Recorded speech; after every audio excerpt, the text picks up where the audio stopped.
तो दोस्तों कहानी की शुरुआत होती है, हम देखते हैं कुछ लोग अपने काम में व्यस्त होते हैं जबकि कुछ लोग फोन में व्यस्त हो जाते हैं। अचानक एक आदमी पानी पीने लगता है लेकिन पानी की बोतल की ढक्कन लुढ़कते हुए गायब हो जाता है और उसी वक्त सभी के फोन में एक आर्थिक अलर्ट का मैसेज आता है। साथ ही सभी के नेटवर्क भी गायब हो जाते हैं और ट्रेन की स्पीड पहले से ज्यादा हो जाती है और वह एक टनल में चली जाती है जहाँ एक वर्मा होल होता है। जब ट्रेन उस वर्मा होल से टकराती है तो वह एक जबरदस्त झटका लगता है और सभी यात्री बेहोश हो जाते हैं। कुछ समय बाद जब सभी की आंखें खुलती है तो सभी बाहर निकल कर देखते हैं उनकी चारों ओर सिर्फ बंजर जमीन और जंगल होता है। सभी लोग वो देखकर हैरान हो जाते हैं और आखिरकार वह सब क्या हो गया। लोगों को पैनिक होता देखकर वहाँ पर सैम नाम का एक लड़का आता है जो कि सबको शांत करता है। सैम एक फायर फाइटर होता है। सैम के साथ योना नाम की एक लड़की भी होती है। दूसरी तरफ टोक्यो में रेलवे स्टाफ को एक ट्रेन के बारे में परेशान होते देखते हैं जिसके 2 डिब्बे गायब हो गए थे। क्या वही ट्रेन है जिसमें यह सभी यात्री बैठे थे? सैम 2 लोगों के साथ टर्मिनल के दूसरी तरफ भागा है ताकि वह किसी से हेल्प ले सके, लेकिन वहाँ पर वह जाकर हैरान हो जाता है क्योंकि टर्मिनल के दूसरी तरफ सिर्फ रेगिस्तान होता है और वह इसका वीडियो भी बना लेता है और वापस आकर बाकी के लोगों को बताता है। कुछ समय बाद सभी को भूख लगने लगती है, इसलिए वह जो थोड़ा बहुत स्नैक्स लेकर आए होते हैं और आपस में बांट लेते हैं। वहाँ पर रैना नाम की एक लड़की निब्या को बैग में कुछ संदर्भ सामान पाती है और सबको बताते हैं कि यह एक क्रिमिनल है। निब्या अपने सफाई देने की कोशिश करता है लेकिन कोई भी उसकी बात नहीं सुनता है, इसलिए वह ट्रेन से बाहर चला जाता है। जब सैम को पता चलता है तो वह निब्या को ढूंढने चला जाता है। निब्या एक खाई में गिरने वाला होता है लेकिन सैम आकर उसे बचा लेता है। निब्या बताता है कि वह असल में एक हेयर ट्रस्टर है, इसलिए इसके बैग में कैंची थी। अगली सुबह सभी को यह महसूस हुआ कि अब वह लोग यहाँ से बाहर नहीं निकल पाएंगे। इसके बाद सैम और निब्या खाने का सामान ढूंढने के लिए चले जाते हैं। तभी निब्या अपने पास्ट को याद करता है कि वह कैसे एक गरीब परिवार से था और हेयर ड्रेसिंग की हुनर से उसने अपनी जिंदगी बदल डाली थी, लेकिन पैसे आने के बाद उसने अपने छोटे भाई की मदद नहीं की थी जिसकी वजह से उसका छोटा भाई एक अपराधी बन गया था। उस दिन वह जेल में अपने भाई को लाने ही जा रहा था जब यह ट्रेन का हादसा हुआ। दूसरी तरफ हम कुछ लोगों को बाहर की ओर निकलते हुए देखते हैं जहाँ पर एक आदमी को बड़ा सा टावर दिखाई देता है। वह इसे देखकर हैरान हो जाता है क्योंकि यह टावर अब 2026 में बनने वाला था। इससे यह समझ में आता है कि वह सभी टाइम ट्रेवल करके भविष्य में आ गए हैं। अब सबको जोर की प्यास लगती है, इसलिए कुछ लोग पानी की तलाश में निकल जाते हैं। आगे बहुत से पहाड़ होते हैं, इसलिए सैम रस्सी की मदद से एक चट्टान पर चढ़ जाता है और पानी ढूंढने लगता है। साथ ही उसे एक डरावना दृश्य भी दिखाई देता है जहाँ पर पहले एक जंगल था, अब वह सिर्फ एक पानी ही पानी है। अभी हैरान हो जाते हैं और सोचते हैं कि 2026 में ऐसा क्या हुआ कि पूरी दुनिया तबाह हो गई। अगले दिन एक बायोलॉजिस्ट कुछ खाने लेकर आता है और उस सामान को इकट्ठा करता है और कुछ लोग खाने ढूंढने के लिए चले जाते हैं और इसी दौरान यूना गलती से जहरीली बैर खा लेती है जिससे सबको सैम घबरा जाता है क्योंकि वह उसे पसंद करता है। बाकी लोग उसकी देखभाल करते हैं और अंत में यूना ठीक हो जाती है। आप सब मिलकर काम करना शुरू कर देते हैं ताकि वह एक दूसरे की मदद से एक मुश्किल स्थिति से बाहर निकल सके। दिन भर मेहनत करने के बाद सभी लोग रात में पार्टी करते हैं। इससे हमें याद सीख मिलती है, भाई हालात चाहे जैसी हो लेकिन पार्टी नहीं रुकनी चाहिए। अगले दिन बायोलॉजिस्ट बताता है कि आसपास नदी भी हो सकती है, इसलिए सैम बायोलॉजिस्ट और एक पैसेंजर नदी की तलाश में जाते हैं लेकिन जंगल में कई पैसेंजर को बुरी तरह का घायल देखकर जिससे वह पता चलता है कि वहाँ पर और भी लोग मौजूद हैं। सैम उसे वापस लाता है और जड़ी बूटियों से उसका इलाज करता है। अब क्योंकि जंगल में इनके ऊपर किसी ने हमला किया था इसलिए सभी को पकड़ने के लिए जाल बना लेते हैं। उसी बीच वह जंगल में एक बच्चे को देखते हैं और वह लोग बच्चे का पीछा करते हुए नदी तक पहुंच जाते हैं। बच्चा उन्हें वहीं रुकने को कहता है। रात को वह बच्चा और नब्या वहाँ से आते हैं और उन्हें वहाँ दूसरे डिब्बे के सर्वाइवर के पास ले जाता है। वहाँ याना नाम का एक आदमी होता है जो उन्हें बताता है कि सभी गलती से पास्ट 2060 टाइम ट्रेवल करके आ गए हैं। अब इसी दुनिया का विनाश हो चुका है। 2026 में सैटेलाइट को लेकर देश में होड़ छोड़ चल रही थी। इसी बीच सैटेलाइट एक एंटामोडियन से टकरा गई थी जिससे पूरी दुनिया तबाह हो गई थी। सैम अपनी टीम को यह बात बताता है कि सभी सोचते हैं कि शायद भगवान ने हमें इस दुनिया को बचाने के लिए मौका दिया है, लेकिन अब उनके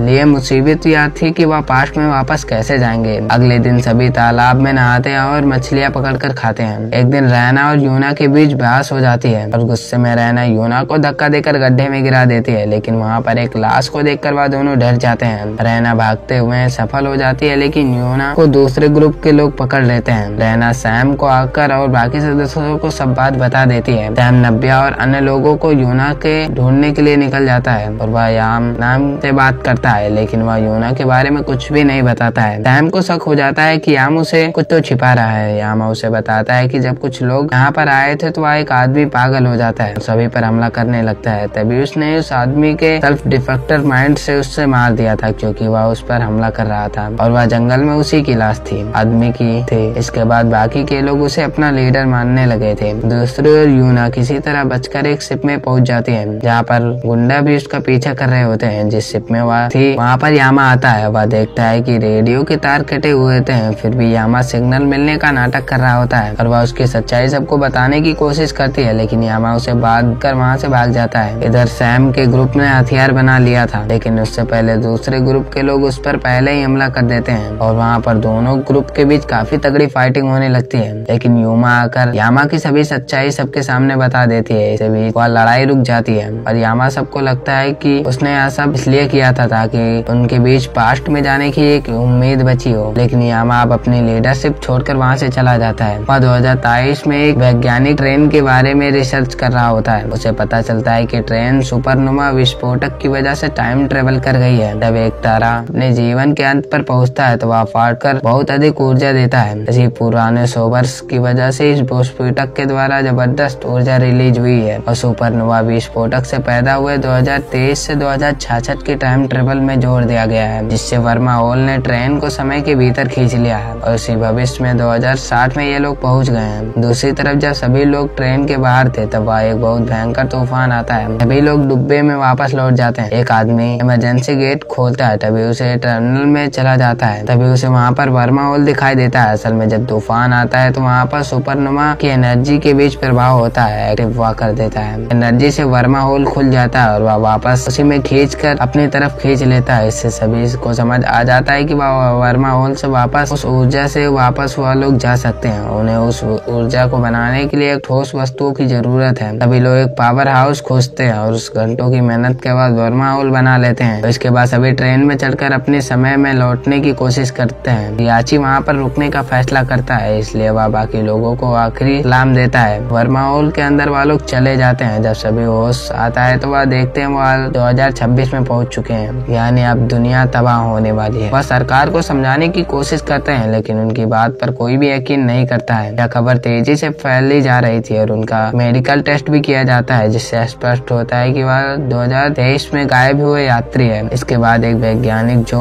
एस्ट्रॉन पर रिसर्च कर रहा होता है उसने मिलने गए। वह समझ जाता है कि यह सच बोल रहे हैं, इसलिए अब वो अपनी टीम के साथ धरती को बचाने की कोशिश करता है। आखिरकार वह दिन आ गया जब एस्ट्रॉन धरती से टकराने वाला था। सभी लोग उदास हो जाते हैं, लेकिन शाम तक सबको एक खुशखबरी मिलती है कि सरकार और वैज्ञानिक अपने मिशन में सफल हो गए और एस्ट्रॉन को धरती से टकराने से रोक लिए हैं। इसी तरह इस बड़ी तबाही को रोक लिया जाता है और इसी के साथ मूवी यहीं पर खत्म हो जाती है। तो दोस्तों मूवी कैसी लगी, अच्छी लगी तो वीडियो को लाइक करके चैनल को सब्सक्राइब करें, क्योंकि आपके एक वीडियो लाइक से और सब्सक्राइब से मुझे काफी मोटिवेशनल मिलता है, जिससे मैं वीडियो बनाता हूँ। तो तब तक के लिए बाय।